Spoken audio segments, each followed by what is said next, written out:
Look, it was going to happen, right? Vampire Survivors was super popular, so there are always going to be pretenders to the throne. Enter Halls of Torment, a game very much in early access, although I've run into no weird bugs as yet. Halls of Torment takes the Vampire Survivors formula and adds a Diablo aesthetic. But does it change anything else? Well, yeah. The first and most apparent thing is that it's a lot more twin-stick shooter. You have to aim and fire, although you can choose to auto-aim and fire, bringing it more in line with old schoolers like Crimson Land. And also, much in a Diablo vein, when you level up, you don't choose a new weapon type. Instead, you choose a stat to improve, whether it be defense, attack speed, stuff like that. New weapons come from scrolls, which you can either find on very large maps, no idea where they got that idea from, or by killing a boss. Killing a boss can also give you a piece of gear, which is another way to improve your stats. Add to that, you have the usual different classes, things to upgrade in between runs to improve your chances, and that's most of the basics down. However, there are other ways in which this game is different. While in Vampire Survivors, when you choose a character, you get a nice special trait and their default weapon.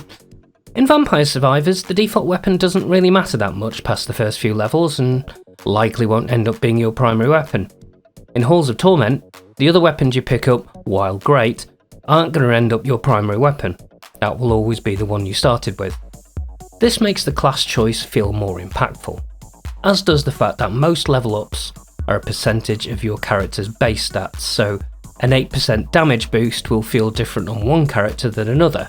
Also, enemy movements and boss movesets are much more varied, so you have to change your movements based on the kind of enemy that's attacking, much more than you did in Vampire Survivors.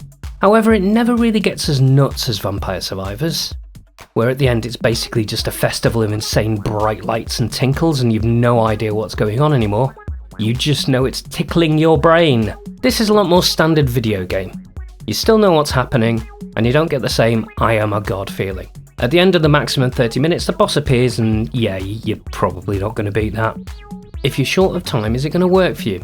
Well, the maximum run is just over 30 minutes as you have the boss, and if you exit you do take what you got with you.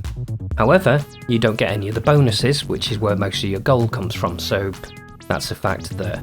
As it stands, Halls of Torment is a lot of fun, and it's just different enough from Vampire Survivors to make it worth adding to your collection. And as it's early days yet, it might improve more and become very much its own thing.